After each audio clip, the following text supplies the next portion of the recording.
আসসালামু আলাইকুম। আজকের রেসিপি ঢ্যাঁড়স ভাজি। ফ্রাই প্যানে তেল দিয়ে দিচ্ছি মোটা মোটা করে কেটে রাখা একটা পেঁয়াজ।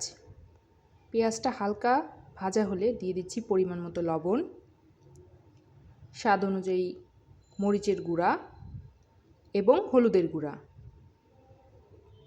হালকা নেড়েচেড়ে মশলা কষানোর জন্য দিয়ে দেব সামান্য পরিমাণ পানি। মশলা কষানো হয়ে আসলে দিয়ে দেব আগে থেকে চিড়ে রাখা কাঁচামরিচ এবং ছোট ছোট করে কেটে রাখা আলু। এবার মশলার সাথে ভালোভাবে মিশিয়ে ঢাকনা দিয়ে ঢেকে রান্না করব।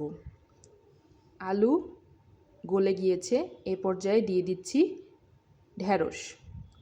আলু এবং মশলার সাথে ঢ্যাঁড়স রেখে ভালোভাবে ঢেকে সিদ্ধ করা পর্যন্ত তৈরি হয়ে গেল ঢ্যাঁড়স ভাজি।